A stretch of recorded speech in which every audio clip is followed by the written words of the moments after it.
আজকে আমরা কথা বলবো শেন ওয়ান কীভাবে বল করতো, শেন ওয়ানের বলের স্পিন কেমন হইতো, সেই স্পিন নিয়ে কথা বলবো। কীভাবে বল ঘুরাতো না, সেটা নিয়ে কথা বলবো না। আজকে কথা বলবো হচ্ছে জড়তার ভ্রামক কী জিনিস। আসলে যে কোনো ঘূর্ণায়মান বস্তুর খুবই ইম্পর্ট্যান্ট একটা প্যারামিটার হচ্ছে জড়তার ভ্রামক। এই জন্য আসলে শেন ওয়ানের বল স্পিনের কথা বললাম, কারণ এই বলটা আসলে খুব বেশি ঘুরে, শেন ওয়ান খুব বেশি ঘুরাতে পারতো এই বলটাকে, খুব বেশি স্পিন করতো। আচ্ছা, আশেপাশে আমরা কি ঘুরতে দেখি? আশেপাশে আমরা কিন্তু অনেক বস্তুকে ঘুরতে দেখি। যেমন আমরা যেখানে দাঁড়ায় আছি, এই যে পৃথিবী, এই পৃথিবী কিন্তু সবসময় ঘুরছে, নিজ অক্ষের সাপেক্ষেও ঘুরছে, যেটাকে আমরা আহ্নিক গতি বলছি, এবং সূর্যের চারিদিকেও ৩৬৫ দিনে একবার ঘুরে আসে, সেটাকে আমরা বার্ষিক গতি বলে থাকি। এবং আরও অনেক অনেক কিছু বস্তু ঘুরতে দেখো, যে ঘরের ফ্যানও কিন্তু ঘুরে। এই যে গ্রীষ্মকাল এখন ফ্যান চালাচ্ছি, ফ্যান কন্টিনিউয়াসলি ঘুরছে। আবার মনে করো যে গাড়ির চাকাও ঘুরতে দেখি আমরা। এরকম অনেক তোমরা ঘূর্ণায়মান বস্তু দেখবা যেগুলি হচ্ছে ঘুরতে থাকে। হ্যাঁ, তো এই ঘূর্ণায়মান বস্তু নিয়ে আজকে আলোচনা, এবং ঘূর্ণায়মান বস্তুর খুব ইম্পর্ট্যান্ট একটা প্যারামিটার নিয়ে আজকে আমরা কথা বলবো, সেটা হচ্ছে জড়তার ভ্রামক। তাহলে শুরু করে ফেলা যাক। জড়তার ভ্রামক নিয়ে পড়ছি আজকে। জড়তার ভ্রামক, এটার মধ্যে দেখতে পাচ্ছ যে দুটো শব্দ আছে, একটা হচ্ছে জড়তা আর একটা হচ্ছে ভ্রামক।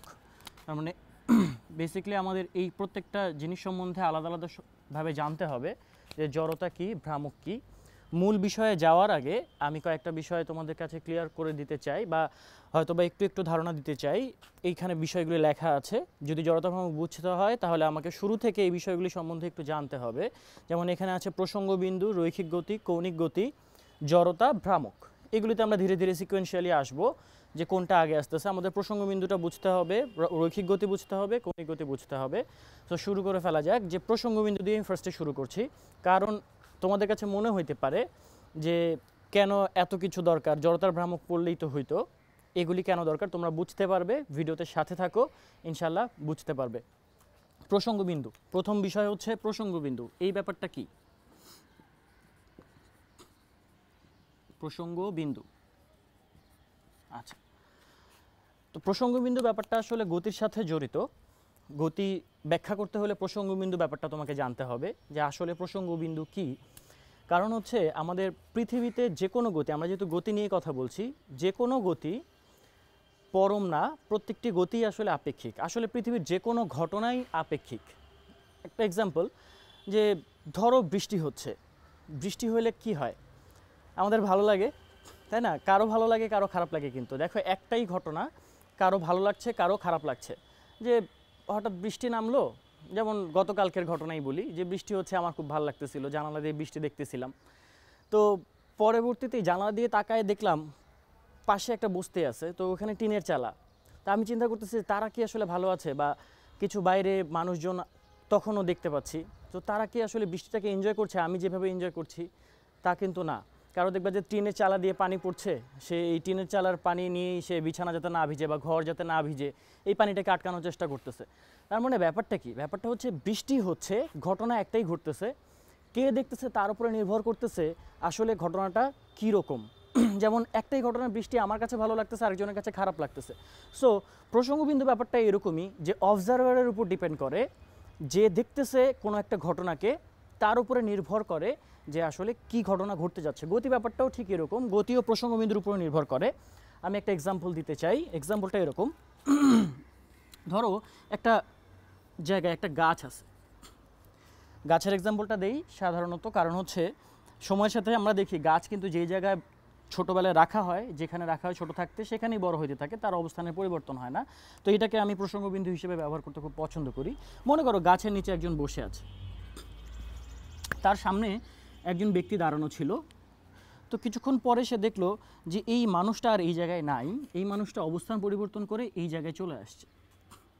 তাহলে দেখো সময় পরিবর্তন হয়েছে, সময় পরিবর্তনের সাথে সাথে এই ব্যক্তি থেকে এই ব্যক্তির দূরত্ব কিন্তু বাড়ছে। প্রথমে দূরত্ব এতটুকু ছিল, পরবর্তীতে দূরত্ব কিন্তু চেঞ্জ হয়ে গেছে। এই ব্যাপারটাকে কিন্তু আমরা গতি হিসেবে জানতেছি। দেখো এই যে গাছের সাপেক্ষে যদি বলা হয়, এই মানুষটা কিন্তু সময়ের সাথে অবস্থানের পরিবর্তন হচ্ছে না, বাট এই মানুষটার কিন্তু সময়ের সাথে অবস্থানের পরিবর্তন হচ্ছে। আবার যদি চিন্তা করা যায় যে এইখানে পাশে আরেকটা রাস্তা ছিল, সেই রাস্তায় আরেকটা মানুষ ঠিক এই মানুষটার বরাবর দাঁড়ায় ছিল, অ্যান্ড এই মানুষটা যেভাবে হাঁটতেছে, সময়ের সাথে যেভাবে স্টেপ দিচ্ছে, একই রকম পদক্ষেপ এই ব্যক্তিও নিচ্ছে। ও একটা স্টেপ দিলে এও আরেকটা স্টেপ দেয়। একই সময়ের সাথে তারা একইভাবে স্থান পরিবর্তন করতেছে, অবস্থান পরিবর্তন করতেছে। দেখা গেল যে ধরো 5 মিনিট পরে এই ব্যক্তিও এই জায়গায়, এই ব্যক্তিও এই জায়গায়। তো কি ঘটনা ঘটলো, কেন এই কথাটা বললাম? দেখো, এই মানুষটাকে যদি জিজ্ঞেস করা হয় যে এ সময়ের সাথে সাথে তোমার থেকে কত দূরে চলে যাচ্ছে, দেখো এখানে তাদের মধ্যে যে দূরত্বটা ছিল, এখানে যে দূরত্বটা ছিল, সময়ের পরিবর্তনে কিন্তু তাদের মধ্যে দূরত্ব একই রয়ে গেছে। সো যদি একে জিজ্ঞেস করা হয় সময়ের সাথে তুমি এই মানুষের দূরত্বের কতটুকু পরিবর্তন দেখলা, তোমার থেকে কত দূরে সরে যাচ্ছে, সে বলবে না আগে যে দূরত্ব ছিল এখনও সেই দূরত্বই আছে। তার মানে তার কাছে মনে হবে যে এই ব্যক্তি সময়ের সাথে অবস্থান পরিবর্তন করতেছে না বা দূরত্বের কোনো পরিবর্তন হচ্ছে না সময়ের সাথে, তাহলে তাকে স্থির মনে করবে, সময়ের সাথে স্থির মনে করবে। কিন্তু একে যদি জিজ্ঞেস করা হয় তার সাপেক্ষে কিন্তু এই দুইটা মানুষই, এই যে এই ব্যক্তির সাপেক্ষে এও গতিশীল, এই ব্যক্তির সাপেক্ষে এই মানুষও গতিশীল, কারণ সময়ের থেকে কিন্তু সময়ের সাপেক্ষে এর থেকে দুজনই কিন্তু দূরে দূরে সরে যাচ্ছে। সো ব্যাপারটা কি, যখন একে জিজ্ঞেস করা হলো এই ব্যক্তিকে স্থির মনে করলো, কিন্তু একে জিজ্ঞেস করা হলে দুজনকেই সে গতিশীল বলল। তাহলে পয়েন্টটা কোথায়? পয়েন্টটা হচ্ছে অবজারভারকে, কে দেখতেছে ঘটনাকে তার উপরে নির্ভর করে কোনো বস্তু গতিশীল নাকি কোনো বস্তু স্থির। আশা করি বুঝতে পারছো। তাহলে প্রথম বিষয়টা সম্বন্ধে আমরা একটু ধারণা নিয়ে রাখলাম, এটা আমাদের কাজে লাগবে। পরবর্তীতে আমি এই ব্যাপারটাতে আবার ফিরে আসবো, প্রসঙ্গবিন্দু ব্যাপারটা আসলে কি। এরপরে চলে যাওয়া যাক দ্বিতীয় পয়েন্টে, সেটা হচ্ছে রৈখিক গতি। রৈখিক গতি ব্যাপারটা সম্বন্ধে আমাদের সবারই মোটামুটি খুব ভালো ধারণা থাকে, আমরা অনেক ছোট থেকে এগুলি পড়ে আসি যে রৈখিক গতি ব্যাপারটা কি। 2 নম্বর পয়েন্টে আমি যাচ্ছি, রৈখিক গতি। রৈখিক গতি বলতে আমরা সাধারণত বুঝি যে একটা সরল রেখা বরাবর বা যে কোনো একটা রেখা বরাবর কোনো একটা বস্তুর গতি, সেটা হতে পারে সরল রেখা, এই রেখা বরাবর একটা মানুষ প্রথমে এই জায়গায় ছিল, পরবর্তীতে তার অবস্থান পরিবর্তন করে এই জায়গায় চলে গেছে, তাহলে এই রেখা বরাবর তার দূরত্বের পরিবর্তন বা অবস্থানের পরিবর্তন। এমনও হতে পারতো সেটা বক্ররেখাও হতে পারে, একটা মানুষ ফার্স্টে এই জায়গায় ছিল, প্রথমে এই জায়গায় ছিল, তারপরে এই জায়গায় চলে আসছে, তাহলে সে এই যে বক্ররেখা বরাবর বা বাঁকা এই রেখাটা বরাবর সে অবস্থানের পরিবর্তন করলো, তাকে আমরা বলবো সেটাও রৈখিক গতি। তো রৈখিক গতির কিছু প্যারামিটার আছে, যে প্যারামিটারগুলি আমরা সবাই ছোটোবেলা থেকে জানি। প্যারামিটারগুলি কী কী আমি একটু লিখে দিচ্ছি, একটু দেখো। প্রথম প্যারামিটার হচ্ছে সময়। আসলে যে কোনো গতির ক্ষেত্রেই এইটা হচ্ছে একদম ফান্ডামেন্টাল প্যারামিটার, সময়ের সাপেক্ষে সব কিছু হিসাব করতে হয়।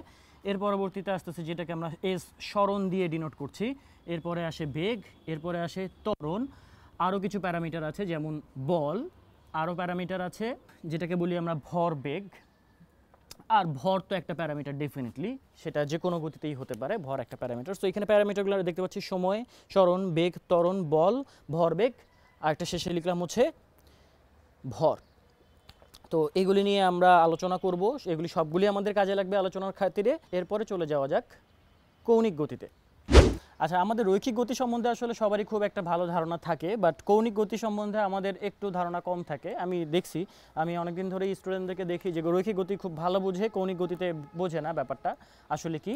তো রৈখিক গতি কৌণিক গতির মধ্যে খুব বেশি একটা পার্থক্য নেই, দুইটা মোটামুটি একই এবং ফর্মুলাগুলো কিন্তু একই, শুধু আমাকে বুঝতে হবে করেসপন্ডিং টার্ম কোন। রৈখিক গতিতে যেটাকে সরণ বলছি এস, কৌণিক গতিতে সেই সরণ কোনটা, বেগ কোনটা, ত্বরণ কোনটা, একই রকম টার্ম, জিনিসগুলি ফর্মুলাগুলি কিন্তু একই রকম। আচ্ছা, কৌণিক গতি নিয়ে কেন পড়ছি আমরা, আমি কিন্তু শুরুতেই বলে রেখেছি যে আমরা পড়ছি ঘূর্ণন গতি, এবং ঘূর্ণন গতির সাথে যে ব্যাপারটা দরকার সেটা হচ্ছে জড়তার ভ্রামক সম্বন্ধে আমাদের জানা দরকার। ঘূর্ণন গতিতে এটা খুবই একটা ইম্পর্ট্যান্ট একটা ইস্যু। অ্যান্ড ঘূর্ণন গতির মধ্যে দুইটা গতি থাকে, তোমরা মনে হয় খুব অবাক হচ্ছ যে ঘূর্ণন গতির মধ্যে আবার দুইটা গতি কোত্থেকে আসলো। এটা এখনই বুঝতে পারবা, ঘূর্ণন গতির মধ্যে রৈখিক গতিও থাকে, কৌণিক গতিও থাকে। যখন একটা বস্তু ঘূর্ণায়মান পথে থাকে বা ঘূর্ণন গতিতে থাকে, তখন বস্তুর মধ্যে কৌণিক গতিও থাকে, রৈখিক গতিও থাকে। দেখো ব্যাপারটা কীরকম, যদি একটা এরকম বৃত্তাকার পথে একটা বস্তু ঘুরতে থাকে, এটা আমরা কেন্দ্র বললাম, বৃত্তাকার পথের কেন্দ্র, সেই কেন্দ্রের সাপেক্ষে এইখানে একটা বস্তু ছিল, কিছু সময় পরে বস্তুটার অবস্থান পরিবর্তন করে এই জায়গায় চলে আসলো, এটা হচ্ছে তার কেন্দ্র থেকে দূরত্ব, যেটাকে আমরা ব্যাসার্ধ হিসেবে জানি। তো প্রথমে এই অবস্থানটা ছিল S1 অবস্থান, এখানে আসলো S2 অবস্থান। আচ্ছা, সো তোমাদের কাছে একটা প্রশ্ন, সেটা হচ্ছে এখান থেকে যখন এই জায়গায় আসলো, এই গতিটাকে আমরা কি ধরনের গতি বলবো? এটাকে রৈখিক গতি বলবো নাকি কৌণিক গতি বলবো? উত্তর হচ্ছে এখানে দুইটা গতি আছে, আমি একটু আগে যেহেতু বলে দিয়েছি। এই ব্যক্তিটা বা এখানকার যে বস্তুটা এখানে যখন চলে আসলো, এই পথে যখন অতিক্রম করলো, এটা তার জন্য রৈখিক গতি। আবার এইখানে যখন একটা কোণ অতিক্রম করলো, এটাকে আমরা বলছি কৌণিক গতি। ব্যাপারটা হচ্ছে প্রথমে যে ব্যাপারটা আমি তোমাদেরকে বললাম সেটা হচ্ছে প্রসঙ্গবিন্দুর কথা বলেছিলাম। এই রৈখিক গতি নাকি কৌণিক গতি এই ব্যাপারটা টোটালি নির্ভর করে কোন পয়েন্ট থেকে দেখা হচ্ছে, প্রসঙ্গ বিন্দুটা কোথায়। তোমাকে যদি এই ব্যক্তিটা যখন এই বরাবর চলে আসলো, রেখা বরাবর চলে আসলো, ধরো এখানে একজন দাঁড়ায় আছে, এই বরাবর একজন হাঁটতে হাঁটতে হাঁটতে হাঁটতে এই বৃত্তাকার পথে এই পয়েন্টে চলে আসছে, তার মানে এইখানে যে দাঁড়ানো ছিল তার সাপেক্ষে সে একটা রেখা বরাবর দূরত্ব অতিক্রম করেছে, এটাকে বলবো আমরা রৈখিক গতি। কিন্তু যদি এইখানে সেন্টারে কোনো একজন ব্যক্তি বসে থাকে, এই সেন্টারের সাপেক্ষে এই ব্যক্তি থেকে এর কিন্তু দূরত্বের কোনো পরিবর্তন হচ্ছে না। লক্ষ্য করে দেখো, এই ব্যক্তি থেকে এখানে তার অবস্থান যে দূরত্ব ছিল ব্যাসার্ধের সমান, এখানেও কিন্তু তার থেকে দূরত্ব কিন্তু একই। তাহলে মনে হতে পারে তার জন্য দূরত্বের পরিবর্তন হচ্ছে না, তার থেকে সময় সাপেক্ষে দূরত্বের পরিবর্তন হচ্ছে না, কিন্তু পরিবর্তন কি হচ্ছে দেখো, একটা কোণের পরিবর্তন হচ্ছে, এই যে কোণ থিটা। সো এই জন্যই প্রসঙ্গবিন্দুর কথা শুরুতেই বলে নিয়েছি, এটা জানা দরকার যে আসলে ব্যাপারটা রৈখিক গতি নিয়ে কথা বলছি নাকি কৌণিক গতি নিয়ে কথা বলছি। টোটালি নির্ভর করে অবজারভার কোথায় আছে, অবজারভার কে। এখানে যদি সেন্টারের সাপেক্ষে বলা হয় এটা হচ্ছে প্রসঙ্গবিন্দু, এই প্রসঙ্গবিন্দুর সাপেক্ষে এই গতিটা কৌণিক গতি। যদি এটা প্রসঙ্গবিন্দু হয়, এখানে যদি কেউ দাঁড়ানো থাকে তার সাপেক্ষে এটা কিন্তু রৈখিক গতি। সো এখানে কৌণিক গতির ক্ষেত্রে যে প্যারামিটারগুলি আসবে, অবশ্যই সময় একটা প্যারামিটার হিসেবে থাকবে, সময়কে লিখলাম প্যারামিটার হিসেবে থাকবে। এখানে যে সরণটা, কৌণিক সরণ বলতে আমরা এই যে কত কোণ অতিক্রম করলো সেটাকে আমরা বলবো। সো এখানে যেটা করসপন্ডিং টার্ম এস এর সেটা হচ্ছে থেটা। রৈখিক গতির সরণের করসপন্ডিং টার্ম কৌণিক গতিতে সেটাকে বলবো একটা কোণ বা থেটা হিসেবে জানবো। এখানে আরও প্যারামিটার আছে, এটাকে বলি ওমেগা বা কৌণিক বেগ, আলফাকে আমরা বলি হচ্ছে কৌণিক ত্বরণ, এই এ এর করসপন্ডিং টার্ম কৌণিক ত্বরণ, এফ এর একটা করসপন্ডিং টার্ম এই জায়গায় আছে, বলের একটা করসপন্ডিং টার্ম আছে যেটাকে আমরা টর্ক বলি বা বলের ভ্রামক বলে থাকি। এটা সম্বন্ধে আমরা সামনে আরও আলোচনা করব, টেনশন করো না। পি, পি এর করসপন্ডিং টার্ম এখানে বলা হয় এল, এটাকে বলা হচ্ছে কৌণিক ভরবেগ। আর এম এর করসপন্ডিং টার্ম যেটা, সেটা নিয়েও কথা হবে। ভরের এখানে করসপন্ডিং টার্ম কোনটা আসলে সেটা একটু রহস্যই থেকে যাক তোমাদের কাছে, সামনে এটা নিয়ে আলোচনা হবে। সো রৈখিক গতির প্যারামিটার, কৌণিক গতির প্যারামিটার সব এই জায়গায় থাকলো। এগুলির মধ্যে একটা সম্পর্ক আছে, সবগুলির সাথেই একটার সাথে আরেকটা সম্পর্ক আছে, সেই সম্পর্কগুলি একটু জেনে নিই। যখন একটা বস্তু ঘূর্ণন গতিতে থাকবে বা বৃত্তাকার পথে যখন ঘুরছে, এই বিন্দু থেকে এই বিন্দুতে আসলো, S1 অবস্থান থেকে S2 অবস্থানে আসলো, নিশ্চয়ই একটা সময় লেগেছে এখান থেকে এখানে আসতে, সে একটা কৌণিক দূরত্ব অতিক্রম করেছে, পাশাপাশি সে কিন্তু একটা রৈখিক দূরত্ব এসও অতিক্রম করেছে। সো এখানে কৌণিক দূরত্ব এবং রৈখিক দূরত্বের মধ্যে একটা সম্পর্ক আছে, তোমরা অলরেডি জানো সেটা। আমরা যদি ম্যাথমেটিক্স থেকে যাই, এই কোণটাকে থেটাকে যদি আমরা রেডিয়ানে প্রকাশ করি, তাহলে এই থেটা ইজ ইকুয়াল টু লেখা যায় এস ডিভাইডেড বাই আর। তোমরা মনে হয় সবাই জানো যে বৃত্তচাপ ডিভাইডেড বাই ব্যাসার্ধ। আসলে এক রেডিয়ান বলতে কি বুঝি আমরা, তোমরা মনে হয় ছোটোবেলায় সংজ্ঞাটা পড়ে আসছো যে ব্যাসার্ধের সমান বৃত্তচাপ কেন্দ্রে যে কোণ উৎপন্ন করে তাকে এক রেডিয়ান বলা হয়। সেখান থেকে বেসিকলি সংজ্ঞাটা আসে যে বৃত্তচাপ বাই ব্যাসার্ধ সেটা কত কোণ উৎপন্ন করে, সেটাকে আমরা রেডিয়ান বলছি। তাহলে সম্পর্কটা এখান থেকেই এস্টাবলিশড অলরেডি, সম্পর্ক S is equal to R theta. That means রৈখিক সরণ is equal to R into কৌণিক সরণ, আর বলতে ব্যাসার্ধ বলছি, যে বৃত্তাকার পথে আছে সেই বৃত্তাকার পথের ব্যাসার্ধ। তাহলে কৌণিক সরণ এবং রৈখিক সরণের মধ্যে একটা সম্পর্ক আমি পেয়ে গেছি। এবার রৈখিক বেগ এবং কৌণিক বেগের মধ্যে সম্পর্কটা একই রকম, আর omega V is equal to R omega. এটা কোত্থেকে আসলো তোমরা একটু চিন্তা করলেই বুঝতে পারবা যে এটা কোত্থেকে আসলো। এটাকে যদি আমরা বলি সময় সাপেক্ষে কতটুকু রৈখিক সরণ হলো এবং সময় সাপেক্ষে কতটুকু কৌণিক সরণ হলো, সেই ক্ষেত্রে আমরা বামে পাচ্ছি হচ্ছে রৈখিক বেগ আর ডানে পাচ্ছি হচ্ছে কৌণিক বেগ। তবে এখানে একটা পয়েন্ট আমি বলে রাখি, এখানে যে বেগের কথা আমি বলছিলাম, ভি যে বেগের কথা বলছি এবং ওমেগা যে বেগের কথা বলছি, এটা কিন্তু আসলে সমরৈখিক বেগ এবং সমকৌণিক বেগ, এটা কিন্তু একটু মাথায় রাখতে হবে। আবার যদি এই সমীকরণটাকে তুমি টি দিয়ে ভাগ করো, সময় সাপেক্ষে রৈখিক বেগের পরিবর্তন আর সময় সাপেক্ষে কৌণিক বেগের পরিবর্তন, সেখান থেকে আমরা আবার আরেকটা সম্পর্ক পাই, সেটা হচ্ছে A is equal to R alpha. এই ভিকে টি দিয়ে ভাগ করলে এ পাওয়া যাচ্ছে, ওমেগাকে টি দিয়ে ভাগ করলে আলফা পাওয়া যাচ্ছে। এখানে আমরা রৈখিক ত্বরণ এবং কৌণিক ত্বরণের মধ্যে একটা সম্পর্ক পেয়ে গেলাম। তাহলে আমরা করসপন্ডিং তিনটা টার্মের মধ্যে সম্পর্ক পেয়ে গেছি। সেই সম্পর্কগুলো কি পাইলাম, রৈখিক আর কৌণিকের মধ্যে সম্পর্ক এস, এটা হচ্ছে থেটা, এটা করসপন্ডিং টার্ম, এদের মধ্যে রিলেশনটা তো লিখে রাখছি। ভি করসপন্ডিং টার্ম হচ্ছে ওমেগা, এর করসপন্ডিং টার্ম হচ্ছে আলফা, এই তিনটার মধ্যে কিন্তু রিলেশন আমরা অলরেডি পেয়ে গেছি।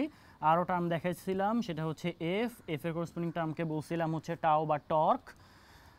পি ভরবেগ, রৈখিক ভরবেগ, কৌণিক ভরবেগ, এদের মধ্যেও সম্পর্ক আছে। এই সম্পর্কগুলি কীরকম হয় সেগুলো নিয়েও আমরা আলোচনা করব সামনে। সো আমরা প্রথম যে বিষয়গুলি সম্বন্ধে জানতে চাচ্ছিলাম, তিনটা বিষয় অলরেডি জেনে গেছি, প্রসঙ্গবিন্দু, রৈখিক গতি এবং কৌণিক গতি সম্বন্ধে। এবার আমরা যাব হচ্ছে জড়তায়, ধীরে ধীরে মূল বিষয়ের দিকে যাচ্ছি আমরা। তো প্রথম যে বিষয়টা সেটা হচ্ছে জড়তা। জড়তা বলতে আমরা কি বুঝি? জড়তা বলতে যেটা আসলে বুঝি, দেখো, যে যেভাবে তার অবস্থাটাকে এনজয় করে সেটাকে আমি জড়তা বলি। কীরকম এক্সাম্পল দেই, মনে করো যে সকালবেলা আম্মু আমাদেরকে ঘুম থেকে ডেকে তুলে না, যে ঘুম থেকে উঠতে ইচ্ছা করতেছে না, বা জোর করে ডেকে তুলে উঠে পড়তে বস বা কোচিংয়ে যা। তো এই যে ব্যাপারগুলা, বা স্কুলে যেতে হবে, এই যে আমার যে ঘুম থেকে উঠতে ইচ্ছা করতেছে না, ঘুমাইতে ইচ্ছা করতেছিল, ঘুমানোর ব্যাপারটাকে এনজয় করতেছিলাম, তো এইটাই হচ্ছে জড়তা। যে আমার ঘুম থেকে না উঠতে চাওয়ার যে ইচ্ছাটা, যে ব্যাপারটাকে এনজয় করতেছিলাম, সেই অবস্থানে থাকাটাকে আমি বলবো হচ্ছে জড়তা। বা এরকম হইতে পারে যে দেখো অনেক সময় আমরা রাইডে যাই বা বিভিন্ন রাইডে উঠি, পার্কে গিয়ে ছোটোবেলায় উঠছি না আমরা, বিভিন্ন রাইডে উঠছি না। সো এই রাইডে দেখো, বিভিন্ন রাইডে যখন উঠি, হঠাৎ করে যখন রাইডটা থামায় দেওয়া হয় তখন কিন্তু খুব কষ্ট লাগতো মনে। ছোটোবেলায় খুব খারাপ লাগতো যে ভালোই লাগতেছিল, রাইডে তো ঘুরতেছিলাম, খুব মজা লাগতেছিল, হঠাৎ করে রাইডটা থামায় দিল, আর ভালো লাগতেছে না। এই যে থামায় দিল না, ব্যাপারটাকে আমি এনজয় করতেছিলাম, রাইডে ঘোরাটাকে এনজয় করতেছিলাম না, তাহলে এইটাই হচ্ছে না থামার যে ইচ্ছাটা রাইড থেকে, সেটাকে আমি বলবো হচ্ছে জড়তা। সো এখান থেকে আমি একটা জিনিস তোমাদেরকে বলতে চাই, আসলে জড়তা দুই রকম হতে পারে। একটা হচ্ছে স্থিতি জড়তা, আর একটা হচ্ছে গতি জড়তা।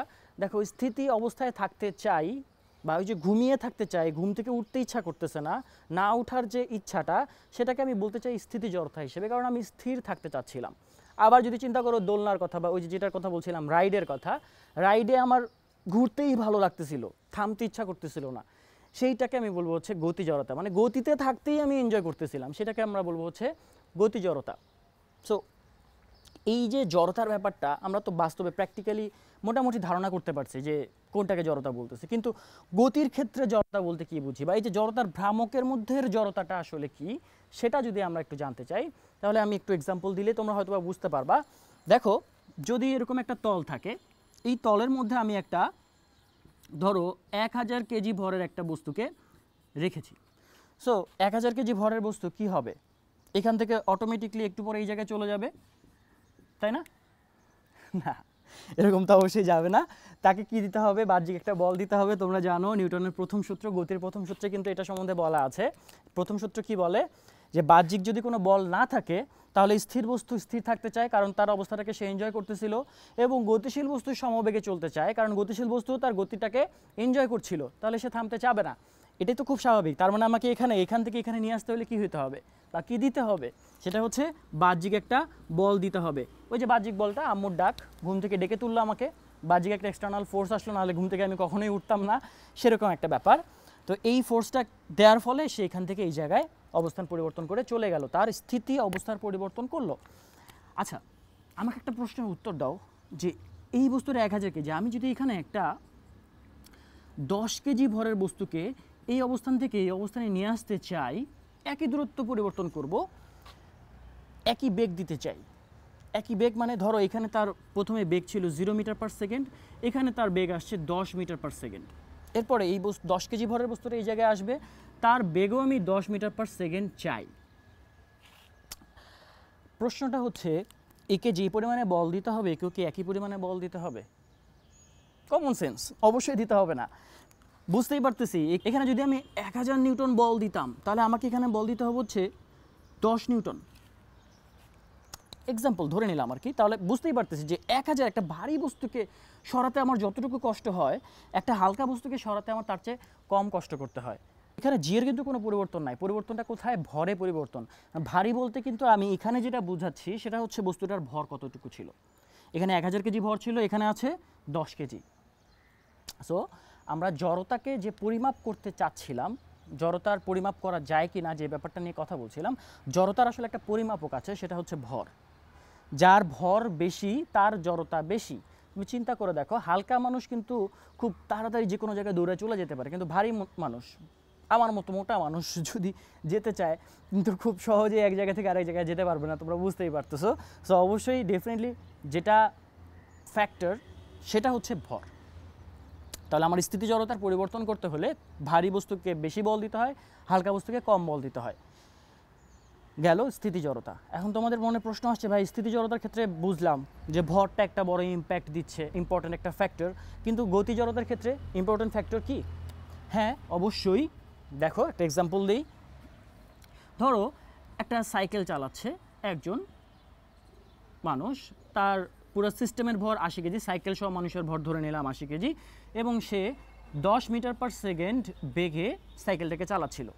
সো এখানে একজন মহামানব এসে, ধরো আমাদের আরিফ ভাই চায় যে সাইকেলটাকে থামাই দেবে, সে ভাবে যে তার অনেক শক্তি, সে চায় সাইকেলটাকে থামাতে। ধরো যে সে এখানে হঠাৎ করে সামনে হাজির হয়ে গেল, নাজিল হয়ে বলল যে এই যে গতিশীল সাইকেলটা আছে সেটাকে আমি থামাই দিতে চাই 10 মিটার পার সেকেন্ড ভেলোসিটির 80 কেজির একটা পুরো সিস্টেমকে সে ধাক্কা দিয়ে নাকি থামাই দিবে। তোমাদের কি মনে হয় পারবে? আমি যতটুকু জানি সে পারবে, যথেষ্ট বলবান একটা ব্যক্তি। সো সে থামাই দিতে পারবে, খুব একটা কষ্ট হবে না। আচ্ছা, এই যে আরিফ ভাই মানুষটা থামাই দিতে পারলো, তার অনেক শক্তি বুঝলাম, কিন্তু কতটুকু বুদ্ধি রাখে আমি আসলে জানি না। দেখা যাক তার বুদ্ধি আসলে কীরকম। সে এরকম একদিন একটা ঘটনা ঘটছিল, একটা ট্রাক, বুঝছো, একটা ট্রাক এরকম মালবাহী একটা ট্রাক, তো সেই ট্রাকও হচ্ছে 10 মিটার পার সেকেন্ড বেগে যাচ্ছিল। তো বলছি তো আরিফ ভাই শক্তি অনেক বেশি, বুদ্ধি কেমন জানি না। তো সে বলল, কৌশিক এই যে সাইকেলটা ওই দিন দেখছিলি না আমি থামাই দিছিলাম, হাত দিয়ে ধাক্কা দিয়ে থামাই দিছিলাম, আমি ট্রাকটাকে থামাই দিতে পারবো। সে আবার সামনে গিয়ে নাজিল হয়েছে, ট্রাকের সামনে হাজির হয়েছে, গিয়ে বলছে যে ট্রাকটাকে আমি থামাই দেবো। তোমাদের কি মনে হয় থামাইতে পারবে? ভবিষ্যৎ খুবই অন্ধকার, মনে হয় না থামাইতে পারবে। সো আমরা চাই না তার কোনো ক্ষতি হোক, তাকে আমরা এই জায়গা থেকে সরাই দিতে চাই, কারণ ট্রাকটাকে তার পক্ষে থামানো সম্ভব হবে না। কেন সম্ভব হবে না তোমরা বুঝতেই পারছো কি বলতে চাচ্ছিলাম। আসলে এটা হচ্ছে সমগ্র বাংলাদেশ 5 টনের ট্রাক, মানে 5000 কেজি।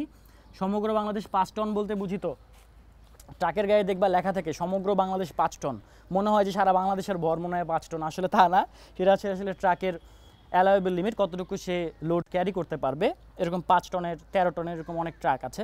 সো এই ট্রাকে দেখো ভর হচ্ছে 5000 কেজি, আর এটার ভর হচ্ছে 80 কেজি, সাইকেল 80 কেজি। দুটার মধ্যে কোন ফ্যাক্টরটা আছে? সেটা হচ্ছে এরোবেগ 10 মিটার পার সেকেন্ড ছিল, এরোবেগ 10 মিটার পার সেকেন্ড ছিল। আরিফ ভাই ভাবছিল 10 মিটার পার সেকেন্ড এটাও ছিল, 10 মিটার পার সেকেন্ড তো এটাও আছে, থামাতে দিতে পারবো। কিন্তু আসলে কি 10 মিটার পার সেকেন্ডটা এখানে শুধুমাত্র ফ্যাক্টর না, ফ্যাক্টর কিন্তু এর ভর কত আর এর ভর কত। সো এই যে গতিশীল একটা বস্তু তার গতি জড়তার পরিবর্তন করতে চাচ্ছে এখান থেকে একজন মানুষ বা একজন ব্যক্তি, সো তাকে কিন্তু কনসিডারেশনে রাখতে হবে শুধু বেগ না, তার ভর কত। সো তার মধ্যে জড়তাটা কিন্তু বেগের সাথে রিলেটেড না, তার মধ্যে জড়তাটা কিন্তু রিলেটেড হচ্ছে ভরের সাথে। ভর বেশি হলে তাকে থামাতে বেশি কষ্ট করতে হবে, ভর কম হলে তাকে থামাতে কম কষ্ট করতে হবে। তার মানে গতি জড়তার ক্ষেত্রেও আমাদের যে ফ্যাক্টরটা আসতেছে সেটা হচ্ছে ভর। সো আমরা যদি বলতে চাই যে জড়তার পরিমাপক কি, জড়তার পরিমাপক হচ্ছে ভর। সো এটা আমি একটু সাইডে লিখে রাখতে চাই, তোমরা মনে রাখবা, জড়তার পরিমাপক হচ্ছে ভর।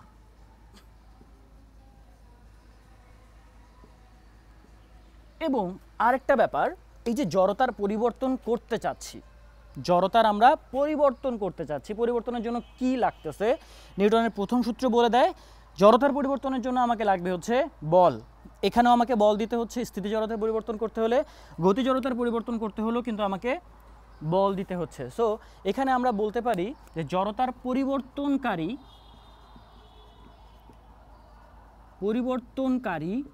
বল। লেখা কি বোঝা যাচ্ছে? জড়তার পরিবর্তনকারী বল। সো পরিমাপক হিসেবে যদি বলি জড়তার পরিমাপকটা কি, সেটা হচ্ছে ভর, এবং জড়তার পরিবর্তনকারী হচ্ছে বল। প্রশ্ন হচ্ছে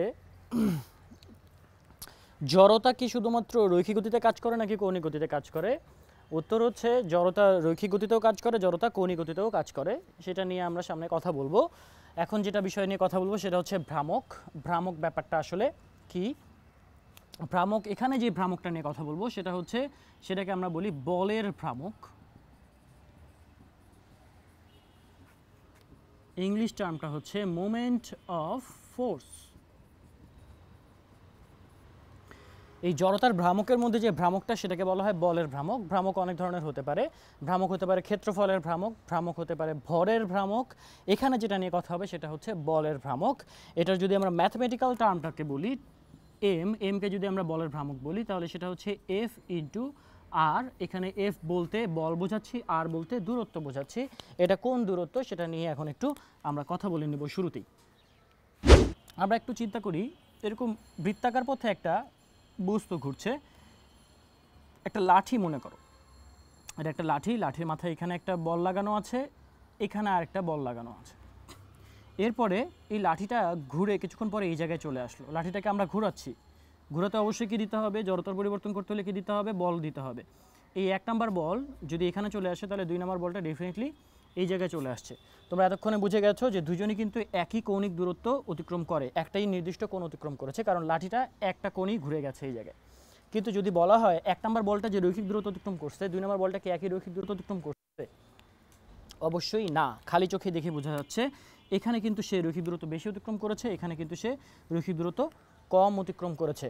এটাকে যদি আমরা বলি S1, এটাকে যদি বলি S2, দেখো দুইটা বলই একই কৌণিক দূরত্ব অতিক্রম করার পরেও দুজনই কিন্তু রৈখিক দূরত্ব আলাদা অতিক্রম করেছে। এবং এখান থেকে যখন এখানে এসেছে একটাই সময় নিয়েছে, এই বল যে সময় নিয়েছে এই বলে একই সময় নিয়েছে, কিন্তু তারা আলাদা আলাদা রৈখিক দূরত্ব অতিক্রম করেছে কৌণিক দূরত্ব একই অতিক্রম করার পরেও।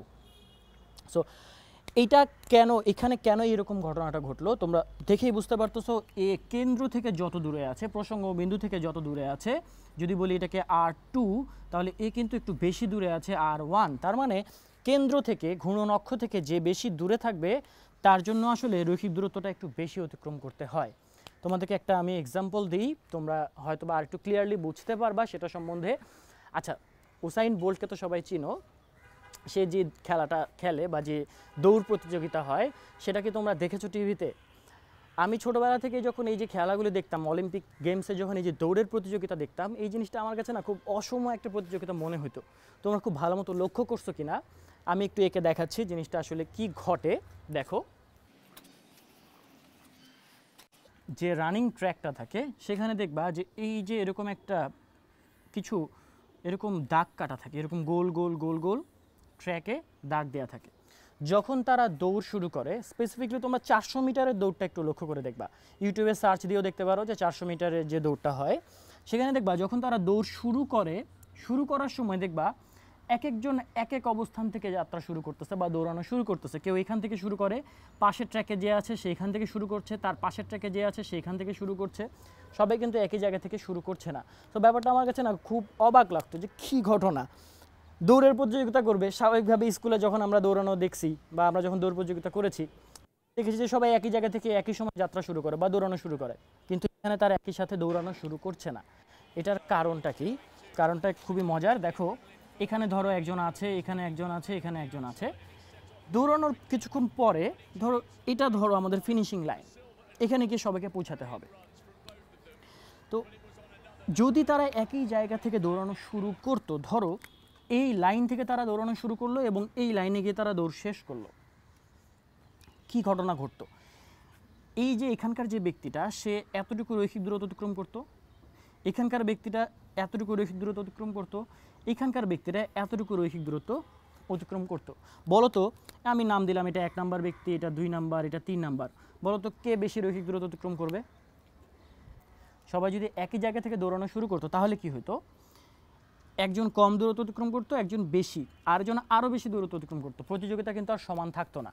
সো প্রতিযোগিতার সমতা রাখার জন্যই কি করা হয়েছে, একজন একটু পিছিয়ে থেকে শুরু করবে, আরেকজন একটু সামনে থেকে, তার একজন আরও দূরে যে থাকবে তাকে আরও সামনে থেকে দূরত্ব অতিক্রম করতে হবে। তাহলে দেখা যাচ্ছে 1 নাম্বার ব্যক্তি যে দূরত্ব অতিক্রম করবে, 2 নাম্বার ব্যক্তি একই দূরত্ব অতিক্রম করবে, 3 নাম্বার ব্যক্তি একই দূরত্ব অতিক্রম করবে। মাঝখান থেকে আমরা এই যে এতটুকু অংশ কেটে দিলাম, এতটুকু অংশ কেটে দিলাম, 3 নাম্বার ব্যক্তির জন্য এতটুকু দূরত্ব কমাই দিলাম। আসলে কমাই দেয়নি, আসলে সবার দূরত্ব সমান করার জন্য এক একজন এক এক পজিশন থেকে দৌড়ানো শুরু করে। তাহলে এখানে ইম্পর্টেন্ট ফ্যাক্টরটা কি? ফ্যাক্টরটা হচ্ছে ব্যাসার্ধ। এই যে এটা কিন্তু একটা ঘূর্ণন পথ, গোল রাউন্ড পথ, তাহলে রাউন্ড পথের মধ্যে সেন্টার থেকে যে কাছে থাকবে সে একটু কম দূরত্ব অতিক্রম করে, যে দূরে থাকবে তাকে একটু বেশি করতে হয়, তার চেয়ে দূরে তাকে একটু বেশি দূরত্ব অতিক্রম করতে হয়। এইটা সমতা রাখার জন্য একটু আগে আগে দেওয়া হয়েছে। তাহলে যে দূরে থাকতেছে, সেন্টার থেকে দূরে থাকতেছে, তাকে কিন্তু বেশি দূরত্ব অতিক্রম করতে হয়। এই যে ব্যাখ্যাটা দিলাম, এটার কারণটা কি বুঝতে পারছো তো? এটার কারণটা হচ্ছে কেন্দ্র থেকে কে কত দূরে আছে সেটা কিন্তু এখানে ইম্পর্টেন্ট ইস্যু। ওই যে M is equal to F into R এর কথা বলেছিলাম না, আরটা হচ্ছে আসলে এই যে প্রসঙ্গী বিন্দু বা ঘূর্ণন অক্ষ থেকে কত দূরে একটা বস্তু অবস্থান করতেছে ঘূর্ণন গতিতে, তার উপরে নির্ভর করে। সো এই আরটা কিন্তু আসলে ঘূর্ণন অক্ষ থেকে দূরত্ব। স্পেসিফিকলি যদি বলি, এটার পরিচয় হচ্ছে ঘূর্ণন অক্ষ থেকে লম্ব দূরত্ব।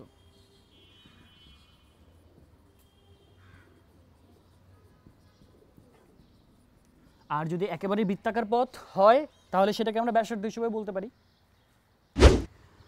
আচ্ছা, আগের এক্সাম্পলে ফিরে যাই। 1 নাম্বার বল, 2 নাম্বার বল এই রৈখিক দূরত্ব অতিক্রম করেছে, আর এ এরকম একটা রৈখিক দূরত্ব অতিক্রম করেছে। তাহলে এটার জন্য S1 দূরত্ব, এটার জন্য S2 দূরত্ব। আচ্ছা, আমার প্রশ্ন হলো এই যে এই বলগুলি, 1 নাম্বার বল এখানে এসে পৌঁছাইছে আর 2 নাম্বার বল এই জায়গায় এসে পৌঁছাইছে, দুজনের কিন্তু সময় একই নিয়েছে। আমার প্রশ্ন হচ্ছে কার জন্য বেগটা বেশি হইতে হবে? দুজনকে যেহেতু একই কৌণিক দূরত্ব অতিক্রম করছে একই সময়ে, কিন্তু রৈখিক দূরত্ব আলাদা আলাদা অতিক্রম করছে, বেগটা কার বেশি হইতে হবে? তোমরা বুঝতেই পারতেছো 1 নাম্বার বলের বেগ বেশি হইতে হবে, কারণ তাকে বেশি রৈখিক দূরত্ব অতিক্রম করতে হচ্ছে। যদি আমরা বলি যে এর বেগ v1 এবং এর বেগ যদি v2 বলি, তাহলে আমরা অবশ্যই বলবো যে v1 যেহেতু সময় তারা একই নিয়েছে, সময় t একই নিয়েছে, তাহলে v1 হবে s1/t আর v2 হবে definitely s2 divided by t। দেখো s1 এখানে অবশ্যই s2 এর চেয়ে বড়, s1 s2 এর চেয়ে বড়, ডেফিনেটলি v1 v2 এর চেয়ে বড় হবে। তাহলে আমার একই যখন কৌণিক দূরত্ব অতিক্রম করছে একই সময়ে দুজনের মধ্যে একজনকে কিন্তু বেশি বেগ অর্জন করতে হচ্ছে, আরেকজনকে কিন্তু কম বেগ অর্জন করতে হচ্ছে। বেগ বেশি অর্জন করা আর কম অর্জন করাটা আসলে কি? লক্ষ্য করো এখানে বেগ অর্জন করা, ধরো এই লাঠিটা এই জায়গায় স্থির ছিল, লাঠিটা এই জায়গায় স্থির ছিল, তাকে আমি যখন এখান থেকে এখানে নিয়ে আসতে যাবো আমাকে কি দিতে হবে? এখানে কি আছে? জড়তা। জড়তার পরিবর্তনের জন্য কি লাগবে? এখানে লেখা আছে জড়তার পরিবর্তনকারী ব্যাপারটা কি, সেটা হচ্ছে বল। তার মানে আমাকে এখানে বল দিতে হবে, 1 নাম্বার বস্তুকেও বল দিতে হবে, 2 নাম্বার বস্তুকেও আমার কি দিতে হবে? বল দিতে হবে। এটাকে বললাম F1, এটাকে বললাম F2। বলো তো F1 বড় হবে নাকি F2 বড় হবে? F1 অবশ্যই বড় হইতে হবে, কারণ এখানে কি আছে? V1 কে বড় হইতে হবে, V1 কে বেশি হইতে হবে আর V2 কে কম হইতে হবে। V1 ইভেনচুয়ালি বেশি হয়ে যাবে আর V2 ইভেনচুয়ালি কম হয়ে যাবে, কারণ সে কেন্দ্র থেকে কাছে আছে আর এই কেন্দ্র থেকে দূরে আছে। তার মানে এখানে আমার দূরের বস্তুটাকে বল বেশি দিতে হচ্ছে এবং কাছের বস্তুটাকে বল কম দিতে হচ্ছে। তার মানে জড়তার যে পরিবর্তন করতে চাচ্ছিলাম আমরা, বা এই বস্তুটাকে যখন তার গতির পরিবর্তন করতে চাচ্ছিলাম, এখানে ইম্পর্টেন্ট ফ্যাক্টরটা হচ্ছে বল এবং একটা হচ্ছে অক্ষ থেকে দূরত্ব। সো এই দুইটার গুণফলকে আমরা বলছি আসলে বলের ভ্রামক। এম বলের ভ্রামক F ইন্টু আর। তো এই যে বলের ভ্রামক নিয়ে কথা বলছিলাম, বলের ভ্রামকটা কেন আসলে দরকার, জানা কেন দরকার আমাদের? M equal to F into R, এই টার্মটা নতুন করে আনা দরকার কি ছিল? এটা আসলে কি দরকার ছিল? যেমন দেখো আমরা আগেও দেখে আসছি যে ভরবেগ এ P equal to M into V, এই যে ভরবেগ এম ভি, এই টার্মটা কি দরকার ছিল? এখানে এম আলাদা একটা রাশি, ভি আলাদা একটা রাশি, দুটো রাশির গুণফল নিয়ে নতুন একটা রাশি আনার কি দরকার ছিল? যেমন এখানে আমরা বল ইন্টু দূরত্ব একটা রাশি নিয়ে এসেছি, এটারই বা কি দরকার ছিল? এটা একটু আমি বলি। দেখো তোমাদেরকে কিন্তু আগেও বলছি, একটা এক্সাম্পল দিয়েছিলাম যে এই যে সাইকেলের কথা তোমাদের মনে আছে, আরিফ ভাই যে সাইকেলটাকে থামাইতে চাইছিল সেই সাইকেলটা। এখানে সাইকেলের ভর ছিল 80 কেজি, মানে পুরো সিস্টেমের ভর ছিল 80 কেজি এবং 10 মিটার পার সেকেন্ড ভেলোসিটিতে যাচ্ছিল। এখানে একজন দাঁড়ায় থামানোর চেষ্টা করতেছিল। আবার আরেকটা ট্রাকের কথা বলছিলাম, এই যে ট্রাকেরও বেগ আমরা কি বলছিলাম? 10 মিটার পার সেকেন্ড ইন্টু এটার 5000 কেজি ভর ছিল, 5000 কেজি ভর ছিল। এখানে একজন থামানোর চেষ্টা করতেছিল। দেখো এই যে সাইকেলটাকে থামানোর চেষ্টা করতেছে, ট্রাকটাকে থামানোর চেষ্টা করতেছে, কিন্তু সাইকেলটাকে পারলেও ট্রাকটাকে পারা যাচ্ছে না। এটার কারণটা কি ছিল? এটার কারণটা ছিল আসলে ভরবেগ, ভর এবং বেগের গুণফল। দেখো 80 ইন্টু 10, এখানে পাচ্ছিলাম 800, আর এখানে 5000 ইন্টু 10, এটা পাচ্ছিলাম 50,000। ভর এবং বেগ গুণ করার ফলে আমরা যেটা পাচ্ছি সেটা হচ্ছে এটাকে আমরা বলি ইম্প্যাক্ট, কতটুকু ইম্প্যাক্ট দিচ্ছে। একটা বস্তুকে থামাইতে হলে আমি যে একটা ধাক্কা পাই, এই যে সাইকেলটাকে থামাইতে হলে যে ধাক্কাটা অনুভব করব, সেই ধাক্কাটাকে আমি বলতেছি ইম্প্যাক্ট। তাহলে সাইকেল ইম্প্যাক্ট দিচ্ছে 800 পরিমাণে, ট্রাক ইম্প্যাক্ট দিচ্ছে 5000 পরিমাণে। কিন্তু কমন কি ছিল দুজনের মধ্যে? আগেও বলছিলাম ভেলোসিটি কিন্তু একই ছিল, ভর আলাদা আলাদা ছিল। তার ফলে ভর আর বেগের গুণফল মিলায়ে একটা ইম্প্যাক্ট ডিফারেন্ট আসতেছে। আবার যদি চিন্তা করো যে ভাইয়া এখানে ট্রাক না এসে যদি সাইকেল আসতো তাহলে কি হতো?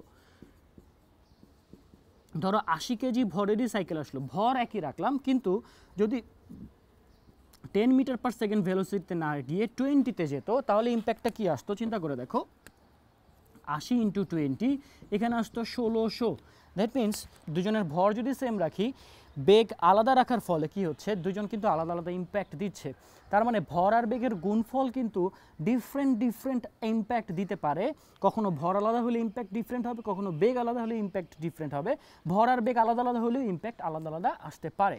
তার মানে এই দুটার গুণফল কিন্তু একটা ইম্পর্টেন্ট ফ্যাক্টর। সেমভাবে আমাদের এখানে বল এবং দূরত্বের গুণফলটাও ইম্পর্টেন্ট ফ্যাক্টর। আমি একটা এক্সাম্পল দিতে চাই। এক্সাম্পলটা হচ্ছে ওই যে আবার যদি অলিম্পিকে তোমরা যদি সুইমিং পুলের ডাইভারদেরকে দেখো, সুইমিং পুলের ডাইভাররা এরকম একটা উঁচু জায়গা থেকে, নিচে এরকম সুইমিং পুল থাকে, এখানে পানি থাকে। সো এখানে অবশ্যই পানি থাকতে হবে, নাহলে উপর থেকে লাফ দিলে কিন্তু নিচে না গিয়ে ডিরেক্ট কিন্তু উপরে চলে যাবে। হ্যাঁ, সো এখানে অবশ্যই পানি থাকতে হবে। সো এইখান থেকে একজন কি করে, ফার্স্টে হেঁটে হেঁটে এই জায়গা থেকে এই জায়গায় চলে আসে। লক্ষ্য করছো কি না তোমরা, যখন এখান থেকে হেঁটে এই জায়গায় চলে আসতেছে, এই যে পাটাতন যেটার উপরে সে দাঁড়ায় ছিল, সেই পাটাতনটা কিন্তু একটু হইলেও ডাউন হয়ে যায়। হ্যাঁ, কীরকম আমি একটু দেখাই। এই যে স্টিলের স্কেলটার কথা চিন্তা করো, এটা হচ্ছে আমাদের সেই পাটাতনটা। এইটার উপরে যদি একটা মানুষ এখানে দাঁড়ায় থাকে, ধীরে ধীরে যখন হাঁটতে হাঁটতে যখন দূরে চলে যাবে, এই যে দূরে চলে যাচ্ছে, দূরে চলে গেলে কিন্তু দেখো স্টিল স্কেলটা কিন্তু বাঁকায় যাবে। এই যে বাঁকায় যাচ্ছে, এই যে বাঁকায় যাচ্ছে। মানে এই জায়গাটা আমি পয়েন্টটাকে ধরে রাখছি, আটকায় রাখছি। এই আটকায় রাখার ফলে এখানে যখন আমার ফোর্স আসতেছে, বল আসতেছে, বল আসার ফলে কিন্তু এটা কিন্তু কার্ভ হয়ে যায়। কাছে থাকলে কিন্তু কার্ভ হচ্ছে না, আরও কাছে থাকলে আরও কার্ভ হচ্ছে না, কিন্তু যত দূরে যাচ্ছে কার্ভেচারের পরিমাণ কিন্তু বাড়তেছে স্টিলের। হ্যাঁ, সো এখানে এই যে সুইমিং পুলের ডাইভারটা যখন এখানে আসছে তখন এটা কার্ভেচারটা বাড়তেছে ধীরে ধীরে। এখানে দেখো এই মানুষের ওজন কি চেঞ্জ হচ্ছে? মানুষের যে বলটা দিচ্ছিল ফোর্স, ওজনটা তো এখানে বল হিসেবে কাজ করছে, এমজি বল হিসেবে কাজ করছে। কিন্তু শুরুতে যখন এই পয়েন্টে ছিল বা এই পয়েন্টে ছিল, এখানে যে কার্ভেচার ক্রিয়েট হচ্ছিল, যত দূরে চলে যাচ্ছে তত কিন্তু কার্ভেচারটা বাড়তেছে, এই যে পাটাতনটা তত কার্ভ হচ্ছে। এটার কারণটা কি? এটার কারণটা হচ্ছে আমাদের পাটাতনটা যে জায়গায় ফিক্সড করা আছে, যে জায়গায় আটকানো আছে, সেই আটকানোর পয়েন্টটার রেসপেক্টে পাটাতনটা কিন্তু ঘুরতে চায়। তার মধ্যে একটা ঘূর্ণন প্রবণতার সৃষ্টি হয়। সেই যে ঘূর্ণন প্রবণতা, সেটাকে কিন্তু আমরা বলের ভ্রামক হিসেবে জানছি। এই যে এফ ইন্টু আর, লক্ষ্য করে দেখো এফ এর মান, দ্যাট মিনস ওজন বা বলের পরিমাণ কিন্তু সেম আছে, বাট চেঞ্জ হচ্ছে কিন্তু এই যে যেই পয়েন্টের রেসপেক্টে সে ঘুরতে পারে বা ঘুরতে চায়, তার মধ্যে ঘূর্ণন প্রবণতার সৃষ্টি হয়, সেটা থেকে কিন্তু দূরত্ব বাড়ছে, দ্যাট মিনস আর এর মানটা বাড়ছে। এফ সেম থাকার ফলে আর যখন চেঞ্জ হচ্ছে আসলে এই জিনিসটা, যেটাকে আমরা বলছি মোমেন্ট বা বলের ভ্রামক। তাহলে এখানে কি দাঁড়ালো? এখানে এই রাশিটা আসলে ইম্পর্টেন্ট। আরেকটা এক্সাম্পল দিই। তোমরা দাড়িপাল্লা দেখছো সবাই, দাড়িপাল্লার কি থাকে দেখবা যে এই প্রান্তে একটা এরকম পাল্লা থাকে, এই প্রান্তে আরেকটা এরকম পাল্লা থাকে, এবং মজার ব্যাপার হচ্ছে এই পয়েন্ট থেকে কিন্তু এটা দূরত্ব যা থাকে, এই পয়েন্ট থেকে এটা দূরত্ব কিন্তু সেম থাকে, একই রকম থাকে। সো এই জন্য পাল্লাটা কিন্তু এরকম সমান সমান থাকে। তোমরা কিন্তু বলবিদ্যার অঙ্কে কিন্তু এই টাইপের অঙ্ক করবা সামনে। হ্যাঁ, তোমরা যখন এইচএসসি সেকেন্ড ইয়ারে উঠবা, সেকেন্ড ইয়ারে বলবিদ্যার মধ্যে সেখানে কিন্তু এই টাইপের কিছু অঙ্ক আছে, মোমেন্ট রিলেটেড অঙ্ক আছে। মোমেন্টটা যদি এখনই বুঝে রাখো ভালো মতো, ওইখানে কিন্তু হেল্পফুল হবে আমাদের জন্য। সো এই পয়েন্টের রেসপেক্টে এই পাল্লাটা কিন্তু এদিক দোলাদুলি করতে পারে। তার মানে এটাকে আমরা বলবো আসলে ঘূর্ণন অক্ষ। এই পয়েন্টের রেসপেক্টে সে আসলে তার মধ্যে একটা ঘূর্ণন প্রবণতার সৃষ্টি হয়। সো আমি যদি এই পাল্লার এই জায়গায় একটা 1 কেজি ভর মনে করো দিয়ে দিলাম, তাহলে কি হবে? তোমরা বুঝতেই পারতো সেই জিনিসটা আর আগের মতো থাকবে না। এটা কিন্তু একটা এরকম বাঁকানো একটা জিনিস এরকম হয়ে যাবে, অ্যান্ড এটা কিন্তু নিচে নেমে যাবে। তাহলে একে নিচে নামাইলেও আসলে যে জিনিসটা, সেটাকে বলতেছি আমরা বলের ভ্রামক। এখানে একটা ভ্রামক সৃষ্টি হচ্ছে বা ঘূর্ণন প্রবণতার সৃষ্টি হচ্ছে এইদিকে, মানে এই পাশের পাল্লাটা উপরে উঠে গেছে। এরপরে আমরা এখানে আরেকটা 1 কেজি ভরের বস্তু দিয়ে কী হবে, এই পাশে 1 কেজি, এই পাশে 1 কেজি, তার মানে দুই পাশে সমান সমান হয়ে যাবে। তাহলে কিন্তু পাল্লাটা আবার আগের পজিশনে চলে আসবে। এই আগের পজিশনে চলে আসার কারণটা কি, প্রথমে এর মধ্যে যেটা ছিল সেটা হচ্ছে 1 কেজি বল, 1 কেজি ওয়েট, আসলে 1 কেজি ভরের কারণে এখানে একটা ওজন ছিল, ওজনটা হচ্ছে mg 1 × 9.8 পরিমাণে একটা বলের উপরে এই পয়েন্টে কাজ করছিল, যার ফলে এই যে ঘূর্ণন বিন্দু থেকে তার মধ্যে একটা দূরত্ব ছিল, আর সেই দূরত্ব এবং এই যে ওজন বা বলের গুণফলের কারণে এখানে একটা ঘূর্ণন প্রবণতা বা মোমেন্টের সৃষ্টি হচ্ছিল, যার কারণে সে এই পাশে ঘুরে গিয়েছিল। যখন আমি এই পাশে আরেকটা ওজন দিয়ে দিলাম বা 1 কেজি ভর দিয়ে দিলাম, তার কারণে কিন্তু এই পাশেও সমান পরিমাণে ঘূর্ণন প্রবণতা সৃষ্টি হবে। কারণ কি, কারণ হচ্ছে এখানেও 1 × 9.8 পরিমাণে বল আসছে এবং এখান থেকে দূরত্বটাও কিন্তু একই রকম, তার মানে দুই পাশেই একই রকম ঘূর্ণন প্রবণতার আমি সৃষ্টি করছি। যখন দুই পাশে একই রকম ঘূর্ণন প্রবণতা থাকবে, এই জিনিসটা কিন্তু সাম্যাবস্থায় বা স্টেবল থাকবে। তার মানে ঘূর্ণন অক্ষের সাপেক্ষে ডানেও যতটুকু মোমেন্ট আছে, বামেও ততটুকু মোমেন্ট আছে।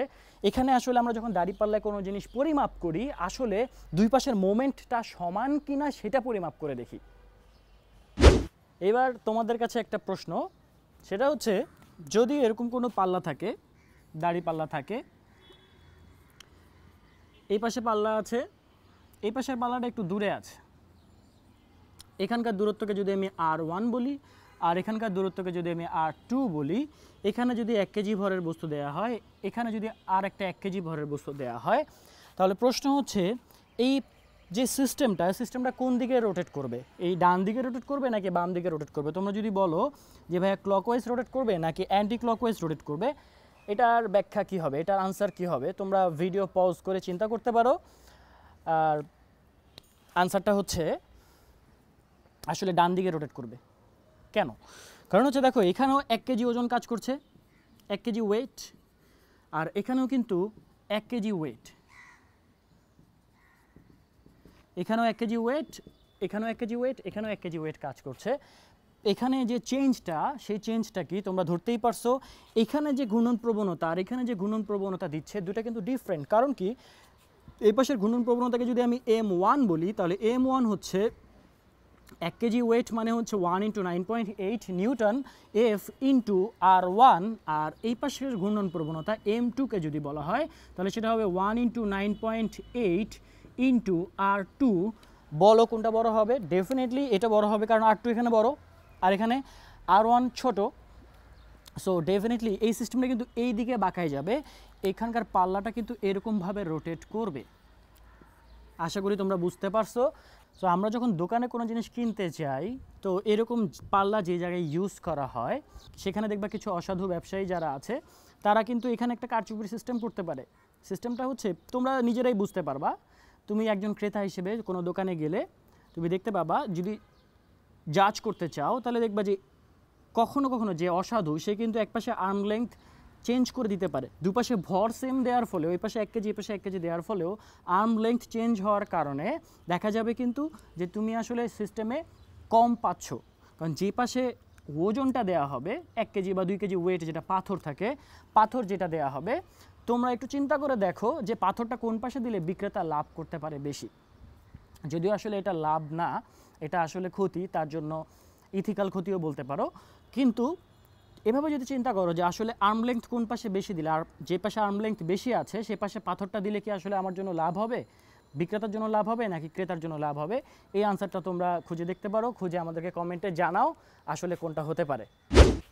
আশা করি আমরা বুঝতে পারছি যে মোমেন্ট ব্যাপারটা কি, আসলে এখানে বলের ভ্রামক বলতে আমরা কি বুঝছি।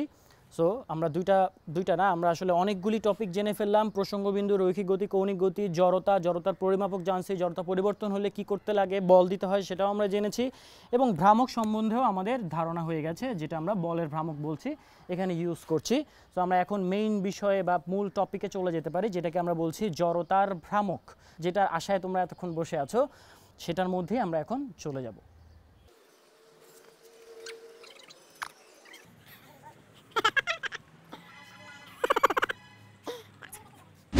সো জড়তার ভ্রামকটা আসলে কি, জড়তা সম্বন্ধেও জেনেছি, ভ্রামক সম্বন্ধেও জেনেছি, দুইটা মিলায় যে ব্যাপারটা, সেটা হচ্ছে যে কোনো একটা বস্তুকে যখন আমি ঘূর্ণন গতিতে রাখতে চাই, তার মধ্যে ঘূর্ণন প্রবণতা সৃষ্টি করতে চাই, সেটার মধ্যে যেটা আসলে বাধা হিসেবে আসে, ঘূর্ণন প্রবণতাকে যেটা বাধা দেয়, সেটাকে আমরা বলবো আসলে জড়তার ভ্রামক।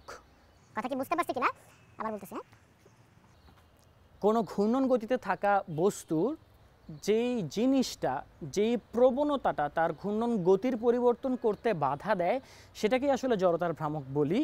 যদি একটু দেখতে চাই কীরকম ব্যাপারটা, সেটা হচ্ছে অনেকবারই বলছি আমি, দেখো যে এই একটা বস্তুকে আমি ঘুরিয়ে এই জায়গায় নিয়ে আসতে চাই, ঘূর্ণন গতি তার পরিবর্তন করতে চাই, সে অবশ্যই ঘূর্ণন অক্ষ থেকে মানে প্রসঙ্গ বিন্দু থেকে সে একটা দূরত্বে আছে এবং তার ঘূর্ণন গতি যদি তাকে নিয়ে আসতে চাই, সেই জায়গায় স্থির ছিল, তার অবস্থাটাকে এনজয় করতেছিল, তার জড়তার পরিবর্তন করতে হলে কি দিতে হবে, আমাকে এখানে একটা বল দিতে হবে।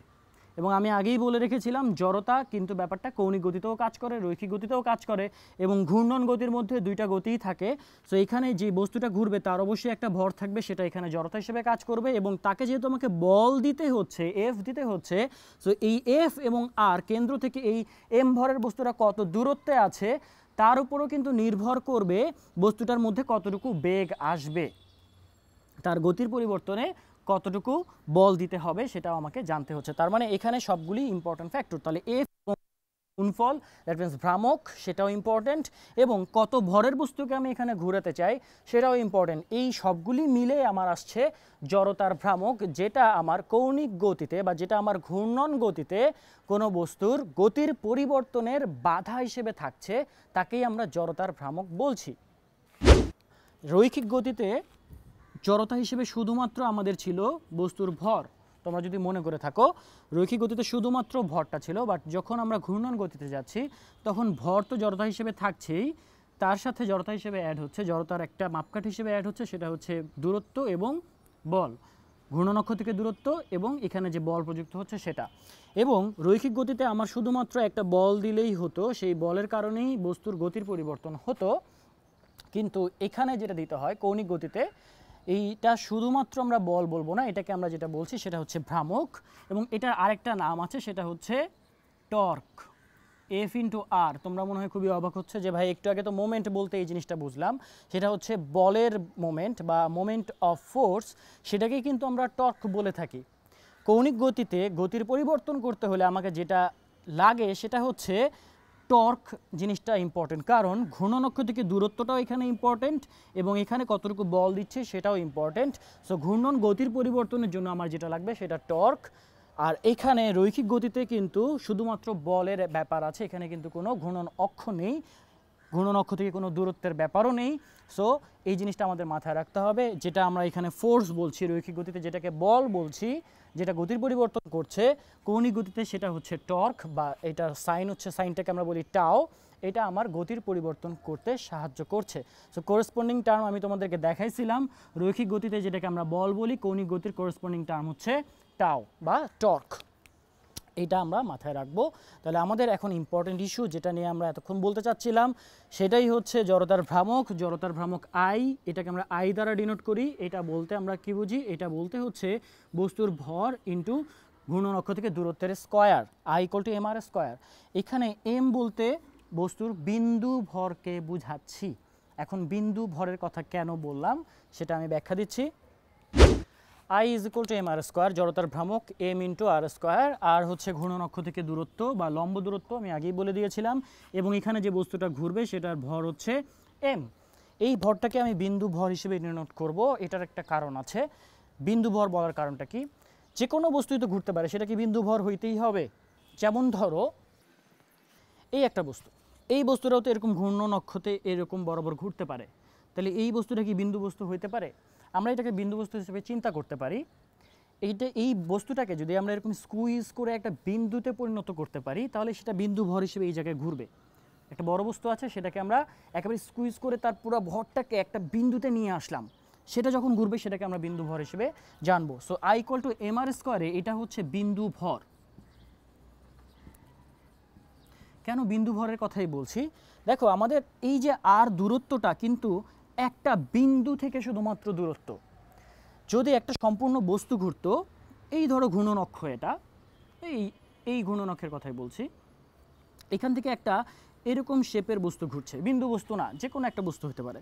তাহলে এই বস্তুর মধ্যে তো অসংখ্য বিন্দু আছে এবং ঘূর্ণন অক্ষ থেকে তার অসংখ্য প্রত্যেকটা বিন্দুর আলাদা আলাদা দূরত্ব আছে। এটাকে R1 দূরত্ব, এটাকে R2 দূরত্ব, এটাকে R3 দূরত্ব, এরকম অসংখ্য দূরত্ব পাবো। এবং প্রত্যেকটা বিন্দুর ভরকে যদি আমি M1, M2, M3 এভাবে ডিনোট করি, তাহলে পুরো বস্তুর জড়তার ভ্রামক বের করতে হলে যে ব্যাপারটা আমার দরকার সেটা হচ্ছে I ইজ ইকুয়াল টু সবগুলির ভর এবং দূরত্বের স্কোয়ারকে আমার সাম করে নিতে হবে, যোগ করে নিতে হবে। সো আমরা এই বস্তুটাকে যদি একটা বিন্দুতে চিন্তা করতাম, লাইক এরকম যে পুরো বস্তুটার ভর এম ভর যদি হয়, এম ভর যদি একটা বিন্দুতে থাকতো তাহলে দূরত্ব একটাই হতো, তাহলে তার জড়তার ভ্রামক I ইজ ইকুয়াল টু শুধুমাত্র MR স্কোয়ার বললেই হয়। দ্যাটস হোয়াই আমি শুধু বললাম এই ক্ষেত্রে বিন্দু ভর হিসেবে আমরা ডিনোট করব, বাট সবসময় এই যে বিন্দু ভর হিসেবে চিন্তা করতে হবে তা না, এটার জন্য একটা জেনারেলাইজড ফর্ম আছে, সেটা আমি দেখাই দিচ্ছি। I এর জেনারেলাইজড ফর্মটা হচ্ছে I is equal two integration of R square into DM। Integration চলে আসছে, খুব কষ্ট লাগতেছে, মনে হয় যে অনেক কিছু মনে হয় অনেক কষ্ট করতে হবে, আসলে খুব বেশি এখানে ইন্টিগ্রেশনে খুব বেশি ঝামেলা নাই, খুব বেশি কষ্ট করতে হয় না, বাট এটা আমাদের জেনারেলাইজড ফর্ম। যে কোনো বস্তুর, যে কোনো আকৃতির বস্তুর জন্য আমরা যদি জড়তার ভ্রামক নির্ণয় করতে চাই তাহলে আমাকে এই ফরম্যাটটাকে ইউজ করতে হবে, কারণ সেক্ষেত্রে বস্তুর প্রত্যেকটা বিন্দু থেকে ঘূর্ণন অক্ষের দূরত্ব আলাদা আলাদা হবে, এই জন্য আমরা এই ফরম্যাটটাকে ইউজ করব। সো আমরা আশা রাখি এই ফরম্যাটটা আমরা সবসময় মাথায় রাখবো। এটা মনে রাখার জন্য এইভাবে মনে রাখতে পারো যে integration of DM into R square. Integration of DM বলতে সবগুলি ভরের সাম করতে হবে আর দূরত্বের স্কোয়ার দিয়ে গুণ দিতে হবে। মনে রাখার জন্য জাস্ট বললাম যে ইন্টিগ্রেশন অফ ডিএম মানে সবগুলি ভরের সামেশন আর এই সবগুলি ভরের দূরত্বের স্কোয়ার করতে হবে, এটা আমরা একটু মনে রাখবো।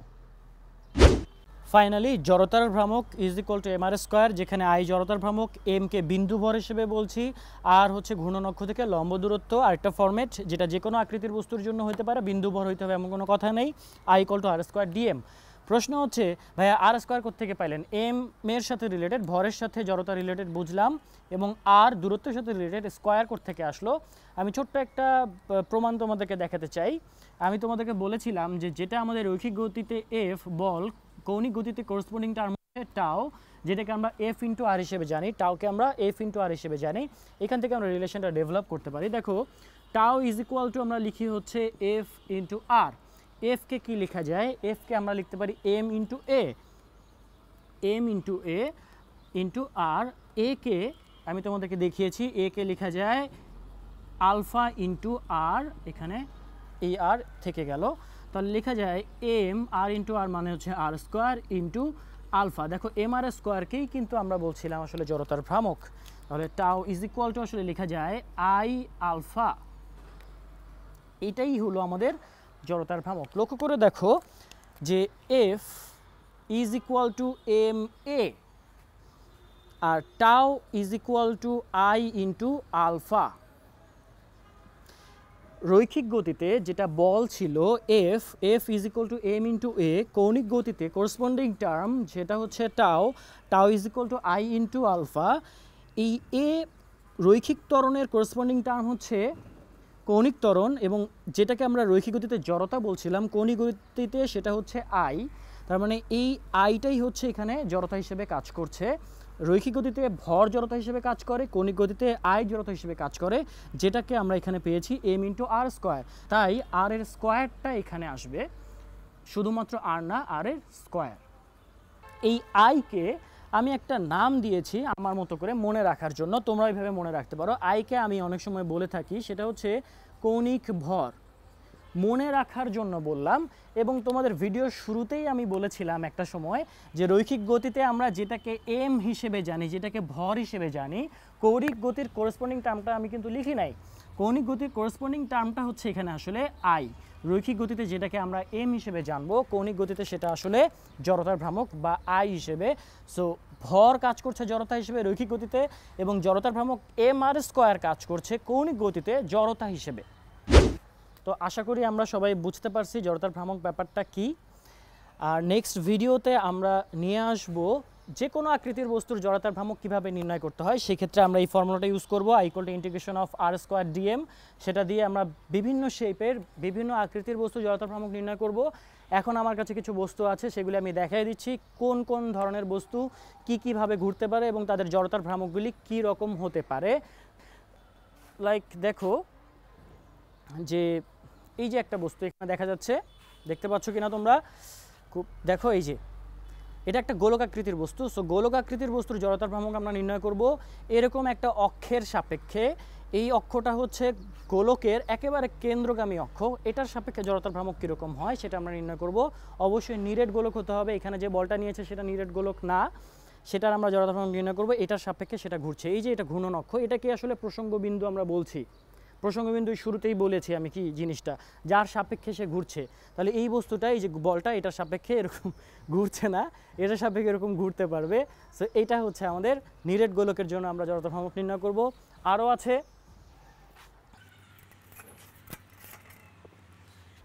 এরকম একটা পাতলা দণ্ডের জড়তার ভ্রামক আমরা নির্ণয় করব, যদি সেটা হচ্ছে একটা অক্ষের সাপেক্ষে হতে পারে, এটার এক প্রান্তগামী অক্ষের সাপেক্ষে, পাতলা দণ্ডের এক প্রান্তগামী অক্ষের সাপেক্ষে। এগুলি সবগুলি বইয়ের টপিক, বইয়ে আছে, কিছু কিছু প্রমাণ বইয়ে আছে, কিছু কিছু নাই। আমি সবগুলি দেখানোর চেষ্টা করব যতটুকু সম্ভব, যেগুলি কাজে লাগবে সেগুলি দেখানোর চেষ্টা করব। এরকম একটা স্টিলের দণ্ডের বা যে কোনো দণ্ড হতে পারে, তার এক প্রান্তের সাপেক্ষে জড়তার ভ্রামক, তার এক প্রান্তে আটকায় রেখে আমি তাকে ঘুরাবো। এটা হতে পারে ফ্যানের যে কোনো একটা পাখা বা হেলিকপ্টারের পাখাও হতে পারে, হ্যাঁ, সেটা জড়তার ভ্রামক আমরা নির্ণয় করে শিখব। আবার এরকম মধ্যবিন্দুগামী অক্ষের সাপেক্ষে জড়তার ভ্রামক নির্ণয় করা শিখবো। এরকম মধ্যবিন্দু বরাবর যদি ফুটা করে দিতে পারতাম, এটার সাপেক্ষে এটা ঘুরতো, তার সাপেক্ষে জড়তার ভ্রামক আমরা নির্ণয় করা শিখবো। এই যে আমার হাতে একটা চাকতি আছে, এটাকে কাটিং ব্লেড বলা হয়।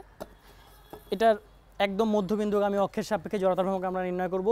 বইয়ে দেখবা যে এরকম পাতলা ডিস্কের জড়তার ভ্রামকও আছে, বের করতে হয়, আমাদের অনেক সময় কাজে লাগে। সো এই ডিস্কের জড়তার ভ্রামক কীভাবে নির্ণয় করতে হয় কেন্দ্রগামী অক্ষের সাপেক্ষে, যে কোনো অক্ষের সাপেক্ষে আমি দেখাবো নেক্সট কিছু ভিডিওতে। আবার এখানে দেখো আরেকটা আমার কাছে ঘনকাকৃতির বস্তু আছে, এর বিভিন্ন অক্ষের সাপেক্ষে আমরা জড়তার ভ্রামক নির্ণয় করতে পারি। ধরো যে এই পাশ দিয়ে আমি যদি ফুটা করে ঢুকাই দিই, আজকে ঢুকতেছেন বলে তো কি হলো, আজকে এরকম হলো কেন?